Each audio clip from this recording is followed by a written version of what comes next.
your daily soccer podcast with the Global Sports Podcast Network. Hello and welcome back to the Daily Newcastle podcast, your daily dose of everything happening at St James's Park. And no, not the Exeter one. I'm Michael Grahamslaw, and today we're building up to the big one, the biggest game of the season so far, the start of Newcastle United's title defence in the Carabao Cup.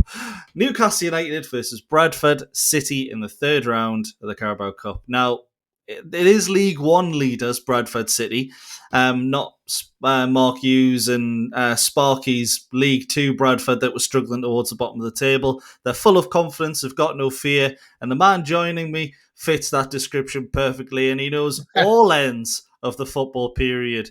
Iain McKay. How's it going, Iain? Wow. What a fabulous introduction. I thought you'd forgotten to introduce me, actually, because you got stuck No. straight into what the game was and everything. No, I'm doing good. I've raced through roadworks and diversions and finally made it in the nick of time to join you to preview the match that I've got tickets for. Yeah. The second match of the season, yeah. Oh, fantastic stuff, and it is much appreciated. It kind of feels a bit different to how it did last year. This time last year, we were sat Nottingham Forest with the opposition. We were dreaming about a Newcastle United Cup run. It obviously ended with silverware at Wembley, but today there isn't as much optimism as there was then, is there?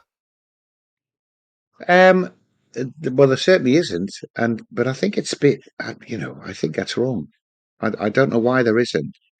I know we haven't been firing up front in the way that we would like to have been firing. But, I remember around about this time last year playing away at Crystal Palace, and we didn't even manage a shot off target in that game. So it does happen. Yeah. What I'm really buoyed by is how difficult we are to even have a shot against, let alone to have a goal scored against. And I think you've always in with a chance if you're not conceding. So I'm still quite optimistic. Yeah, to be honest, I'm teetering on both sides. I completely agree with you on the defensive side of things. We were absolutely excellent defensively against Bournemouth, who, remember, they've had a brilliant start of the season. But up front, we were lacking something, a little bit of a spark. Do you think that this game could be the start of something? Maybe the first time we see Anthony Gordon and Anthony Alanga starting a game on the wing together. What do you think?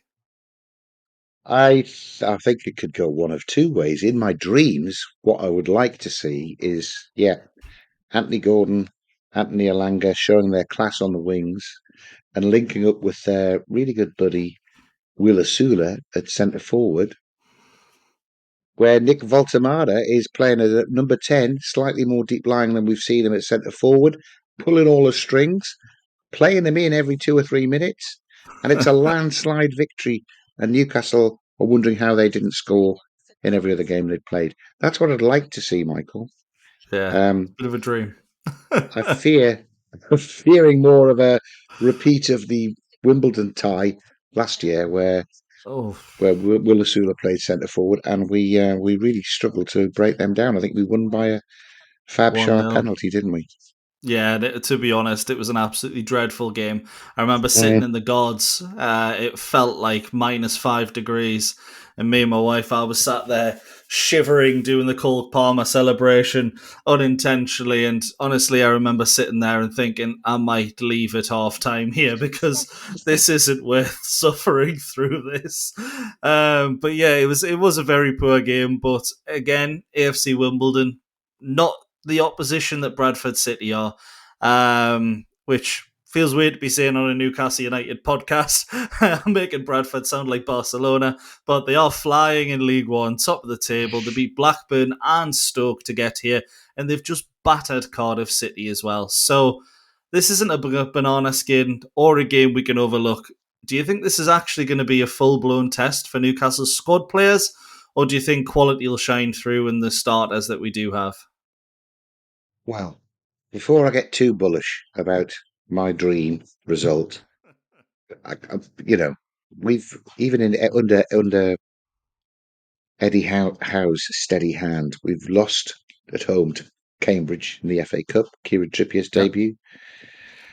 We lost the following season at Sheffield Wednesday. They're both Division 1 teams when we played them, and neither of them were top of Division 1. So I think we've got to approach it professionally, and I think the squad is strong enough that we're not playing when they're playing the second string. It's not including 4 or 5 under 21 players, which is kind of what it has done in the past. I think the fact that Gordon needs some minutes. I think Alanga didn't start straight away. There's 2 international players that will come in and have a point to prove. Yeah. And I think I'm hoping that we will have enough class in our side to be able to dismantle Bradford. Yeah, to be honest, I completely agree. And one of the interesting subplots that's been going on, it kind of takes me back a bit to, you don't see this much. It reminds me of Allardyce and Mourinho. Hopefully it doesn't get that blown out of proportion. But there's a bit of a subplot brewing between Eddie Howe and Graham Alexander, Alexander, should I say, from the time while they were together at Burnley. Alexander saying that he didn't like playing under Eddie Howe. And Howe actually seemed quite stunned to hear that in his press conference. Yeah. It's not really the kind of thing you hear in the modern day, is it?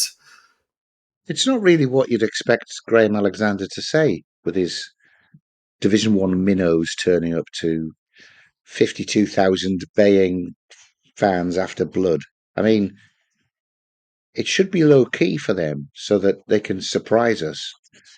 They don't need any additional assistance with extra motivation, and it was quite a slagging, wasn't it? I know Yeah. Eddie Howe addressed it and said, "Look, I was tasked at Burnley to produce a younger side, and I probably didn't rely on the established players as much as I should have done. And you make mistakes when you." So he's sort of backtracking on it a little bit, but I think it's stung, and I think that might Yeah. be. I think that might be like the motivation that Howe needs to actually make sure nobody goes out on that pitch without knowing it's a more important game than the Barcelona game. Yeah, And it absolutely, is a more 100%. important game than the Barcelona game. It's the start of our defence. We've got to win it. Yeah, it's one of those. Whereas Barcelona was a free hit. Yeah, I think if this is one of those where you can't really win it if you're Eddie Howe. If we win the game, we've played Bradford, we were expected to win. But if Bradford get a result, it's all of a sudden the worst result of the season for Newcastle United. So yeah, it's one of those, and I think for Eddie Howe to hear one of your fellow professionals talking like that to you, it's probably really stinging. Maybe something that he could do to cheer him up would be get himself a little bit of bionique. Your body is unique. And Global Sports Podcast Network has partnered with Bionique, the world's most personalised supplements. Bionique provide 100% tailor-made supplements designed to deliver precisely what your body needs at exactly the right level to optimise your health. No guessing. So click the link in the show notes. Use the code GSPN2025 for 40% off your first month's subscription. Bionique. Don't settle for off-the-shelf solutions made for just anybody. Get what's right for you right now. Excellent stuff. So as Newcastle go into the game, we'll go into the lineups in a moment, but we do have a few injuries. Fabian Schär, Jacob Ramsey, Johan Wissa. But let's start at the back. Iain, does Aaron Ramsdale come straight in for you? Cast iron, put your mortgage on it. Otherwise, when is he going to get a game? Let's be honest. True. And Pope's played all 5. I know it's not as a physical exertion, but the mental exertion does tire you out. I know as an ex-goalkeeper, I think this is an ideal game for Ramsdale to make his debut. I think it'll definitely happen. I It mean, was one of those. Odysseus played against Wimbledon, and if he could get a game in the early rounds of the League Cup, Ramsdale's bound to. Yeah, 100%. And to be honest, I don't even think he's got a game since he left us either. So it's the only minutes he's seen in a very long time, well, at least at club level. But yeah, Ramsdale, if he looked very impressive in pre-season. There was a lot of people saying that he should have started the first game of the season over Nick Pope. But it'll be very interesting to see if he does start, how he performs, because distribution is fantastic, and that is something we'll need against Bradford. So I'm very excited to see what he can do. But who have you got as your back four? Who would you like to see play? Tino needs a rest. I mean, Eddie Howe mentioned in his press conference that the guys who've played 3 games in the last week, that would be Wolves, Barcelona, and Bournemouth, maybe they could have a rest. That's Tino. Yeah. So I think Tino comes out. Kieran Trippier comes back in. I think Lewis Hall continues at left back. Otherwise, you'd have to have Tino on that side instead. So Lewis Hall comes back in at left back. And then, yeah, Dan Burn probably needs a rest, which is great. We'll play Botman and Chow at centre half, which is a really strong defence. With Arsenal at the weekend, do you think there's any chance that we see Jamal Lascelles and Emil Kraft instead of those two? Because I do think we'll play 5 at the back against Arsenal, which means Botman and Chow would both start there as well. But what do you think about Um, Kraft, actually, yeah. Kraft could be either the right centre half or the right back. You're right. He hasn't had any minutes yet, has he? that? No, not at all. But Jamal Lascelles is probably ahead of him in the centre half pecking order. Maybe he could as well. Both good options, Michael. I kind of picked what I would pick. So we'll just have to wait and see. Yeah, to be honest, I'd definitely rather have Malik Chow and Sven Botman as a back two, if I'm honest. Fills me with a lot more confidence, but I think sort of a game like this, if it wasn't Arsenal at the weekend with the back 5, I think it's 100% would see both of them, maybe at very least one.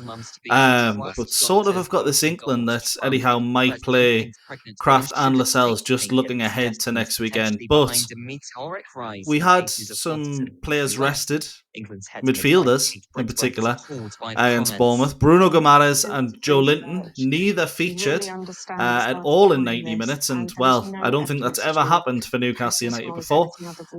So Willock and Miley both stepped in. Do you think they'll play today as well? Well, on Wednesday night, should I say? Or do you think Bruno and Joe Linton will come into the side for arguably the easier game? Tonali runs on Duracell batteries, right? He does. Apparently, can sit out for 10 months and come back and play 2 internationals for Italy and be the top man and just take it in his stride. However, we've got to rotate him and give him a bit of a break. I think Tonali sits this one out. Agreed. I think Joelinton and Bruno will have a half each. That's what happened in these games. They do a half each, don't they? Yeah. And Willett and Miley will be expected to go for 90 minutes because they won't be expected to start against Arsenal. That'd be my guess. Yeah, it's a great point. Another 45 minutes. Another game, which is a shame that Jacob Ramsey is injured because I think he could really make a name for himself in a game like this. Yeah, 100%. But we won't know. I imagine if Ramsey was around, it'd be kind of like the Willock performance against Birmingham last year, where you were sitting there thinking, this guy should be in our first team. And unfortunately for Willock, he hasn't really turned it around. Miley had a similar performance against Bromley. I can see Willock and Miley coming back into staying in the squad, both of them playing. And then, as you say, Joe Linton and Bruno rotating through those spots. It's an absolutely great point. So then on the wings, obviously we've got both Anthonys, Harvey and Jacob. Who do you start? Who do we start against Arsenal? I think I end up thinking we go Murphy and Gordon. Right. I would always try for Elanga. I would love to see Elanga, but I don't think it'll happen. By the way, the old just go back on the midfield. It might be that Bruno does a half, Joelinton sits it out, and he brings Voltamata on to play as a number 10, a withdrawn midfielder. which is what I kind of Potentially. in my head like to see. I think Gordon's got to start. He's got to get back up to speed, hasn't he? He's played once for England, and once against Barcelona in the last month. Yeah. So he needs minutes in his legs. I think we'd expect Gordon to be on for most of the game. And then, yeah, I mean, it could easily be a half each for Alanga and Murphy as well if they needed to do that. But this might be one of the games that he brings. I never get this the right way around. Sung Soo Park could be on the Yes. bench to come in and do something. Yeah, he wasn't Um, featured in the under-21 squad, so it is likely that he will be there right. on Was Wednesday. Sahar featured? I believe he was. Right. Because I mean, I was quite impressed. He captained the England under 19s, didn't he? So Yeah. I'd like to see him get some minutes against professionals. So yeah, maybe Park will be there and he'll get a half as well. I'm not sure who we've got going down on the left. I think the Uh, guy I'm thinking of was gone out on loan. yeah, we've had a few players go on loan. I can't remember who plays on the left side for us, to be honest. Yeah, so I would say we'd start with a Sula up front and Gordon on the left, and either Alanga or Murphy to have a half each. Mm-hmm. Probably Alanga to start. Yeah, 100%. I guess it's Sung Soo Park who plays on the left for us now. I do think the other option did go out on loan, but I think it'll be Sung Soo Park on the left side. I think, and then on the well, you've got Sean Neve who could potentially play as well. So it's going to be one of those for Newcastle where you could integrate a lot of young players into that team, but at the same time, we do have the depth now that we could play a completely different 11 for Barcelona and then Bradford and still have two very strong teams. So I think if you're a youngster at Newcastle now, you've really got to step up. And to be fair, they did look good against Barcelona, so maybe they do get the chance to step up. Barcelona under 21s, that is. We didn't have any of the under 21s playing in that game, trust me. But yeah, maybe, just maybe, they could come in for the game off the bench, something like that. I would love to see it. And then up front, it's got to be a Sula that gets a It's nod, got to be right? a Sula. I think so. Well, Voltemada played against Wolves and was suffering from cramp, wasn't he? Which is Yeah, why apparently he didn't start um, against Barcelona. yeah, But he did come on and play a little bit there, and then he lasted nearly the whole game against Bournemouth. So they're trying to get his fitness up, and he can only do that by playing. Um, but I don't think that. I think that means they'll want him to do 90 minutes against Arsenal. So it might agreed. be that if they get ahead, that they could try getting to face forward and play number 10 instead of Mhm. trying to do that as a centre forward with a Sula up front. They've had another couple of weeks training since, which is all going to help, I'm sure. You know how strong Eddie and Jason are in preparation. I'd be quite excited to see Voltemada play in a slightly withdrawn role because he could focus on what he does best: his first touches, his laying off, Yeah, he's protecting excellent of the with that. ball. I don't, I know he scored a great goal against Wolves, but he doesn't look a natural target man to me.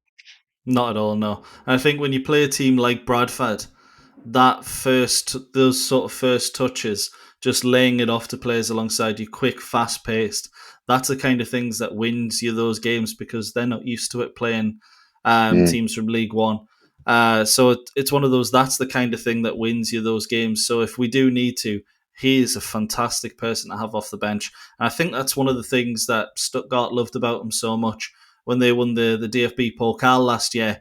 He didn't get that many goals. But what he did do, I mean, he was still, I think he was top goal scorer still, but he got far. He only got one goal at max in every game. He didn't score a hat trick against anyone or anything like that. But what he did do was he was really involved, knocked it out wide, and allowed other players into the game. And I think that's what he could do brilliantly for us as well. But I'm going to ask, before we go into a prediction, I'm going to ask you, who do you think is going to be the one to step up, and pull us through this game? Mm. Please give him some spinach or something. Let's see Lewis Miley grab it by the scruff of the neck like he did against Bromley. Yeah, I'd And love to see that. play not just lovely and safe, but play with a little bit of confidence, play some good balls forward.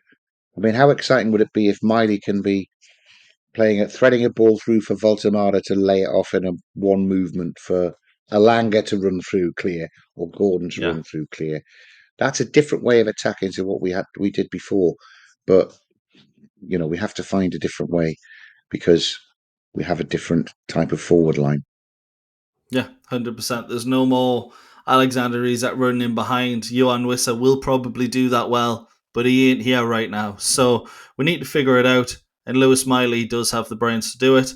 I do think, you mentioned there playing it safe. For some reason against Bournemouth, it screamed like Sean Longstaff was back on the pitch. It was sideways and backwards. And I hate seeing that from Lewis Miley because he is such a young talent. And clearly, there's a bit of a confidence. It's been knocked out of him maybe a little bit. This would be the perfect game for him to get it back. But there we go. We're going to go into our predictions in the next part, but we're actually going to go to our second advert of the evening. This one from Zencastr. Here at the Global Sports Podcast Network, we spent a lot of time selecting our delivery platform. Zencastr came out as the clear winner. With 4K video recording from your phone, AI editing that automatically removes all those ums and ahs, it's super easy to start a podcast that sounds great and is delivered efficiently. If you're ready to tell your story, check out the link in the description to learn more about Zencastr. We have a new beautiful tune in the back of every single advert, and I absolutely love it. Very groovy and got me in the mood for the predictions. So, we don't have to sing them or anything, though, do we? But I'm going to deliver my prediction in the mode of dance. No, that's contemporary. But what I'm not going to ask you for a score just yet, but how do you see the game playing out? Do you think it'll be a strong one for Newcastle, or do you think we're looking at a nervy game? I'm going to be there watching it, and these games are always nervy, aren't they? Yeah. Bradford super excited, finding the strength of 10 men each to chase down every ball, kick lumps out of anyone who looks like they might be wanting to go past. So I hope we get an early goal. I mean, it could just be a corner that Sven Botman gets his head on. It doesn't have to be a clever, sophisticated goal. No. I hope we get an early goal, which means Bradford have to come forward, and we can express ourselves, and it'll be exciting to watch. But it hinges on an early goal. If I'm expecting Bradford to be all those words like valiant and gallant and rugged and determined and motivated. And if they do that like Cambridge did, then I'll be approaching the final half hour nervously as some of our big players are taken off and the young lads are coming on.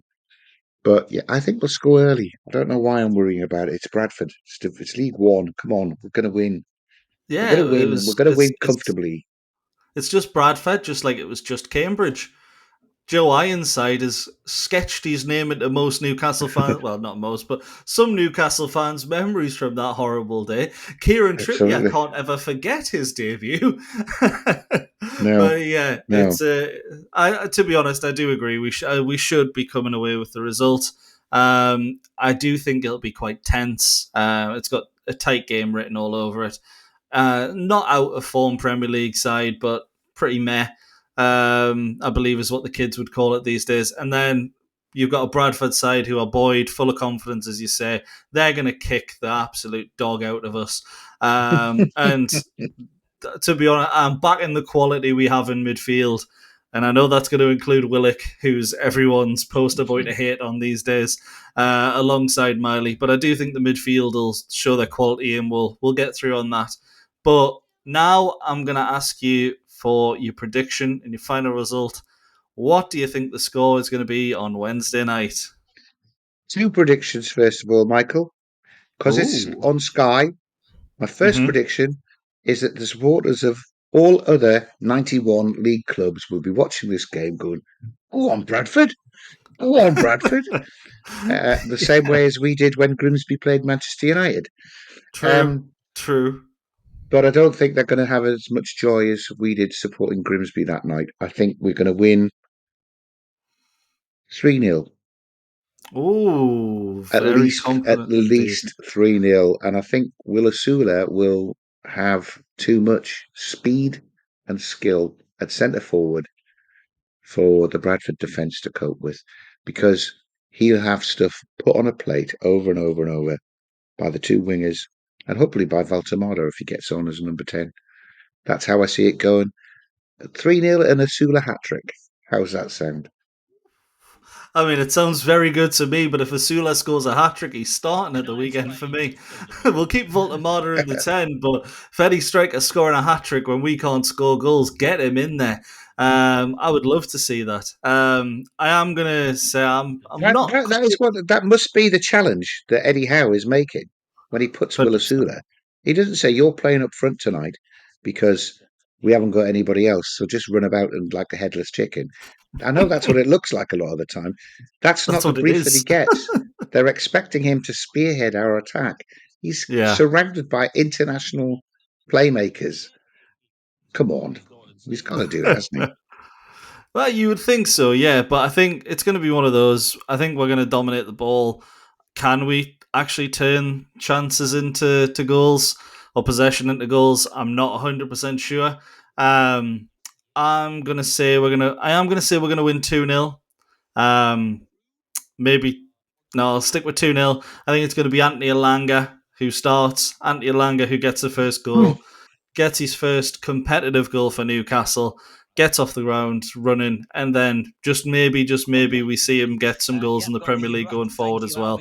Won't be the confidence booster we need, but it'll certainly be a good start. So yeah, you've got 3-0, I've got 2-0. I was kind of tempted to go for Bradford to get a goal, but St James's Park, as he had mentioned, it can be watched on Sky Sports. It's a 7:45 kickoff. It's going to be one of those. It's going to be a pretty awful game if you're there because it's going to be cold and there's not going to be a lot that happens. But you can guarantee no matter what the weather, no matter what the clay is like, the atmosphere is going to be fantastic. So Iain, it's been a pleasure having you on. But before we wrap up, anything extra you want to add? I won't be putting my money where my mouth is in terms of backing a Sula to score a hat-trick. I'll be honest with you. And maybe I should go back to 3-1 if Bradford are going to get a goal.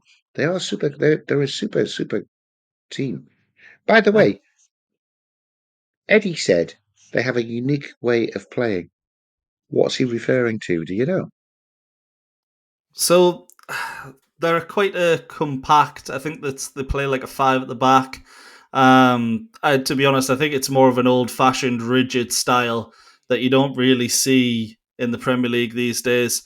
I don't see them that much, but to be honest, that's what I know. And knowing Graham Alexander, I imagine they're probably a side that focuses on set pieces because that was his bread and butter as a player as well. So, yeah, I think it's going to be one of those where they'll probably play a bit more like a Sam Allardyce side with the 5 at the back. I can't say for sure. I'm not an expert on League One football, thankfully. Not that I wouldn't mind going once in a while because those games are the bread and butter. They're what make football brilliant. But yeah, FA Cup, that's in January. League Cup is what's on Wednesday. Hopefully we don't be the team that's the big cup shock because, to be honest, there wasn't really any tonight. Burnley losing to Cardiff, maybe that's it. But yeah, if we're the upset, well, I don't want to be here on Thursday. But that's all from me. I've been Michael Grahamslaw. I've been joined by Iain Mackay. We're going to keep the faith. We're going to be positive. And as always, how are the lads? Why, aye, man. Your daily soccer podcast with the Global Sports Podcast Network.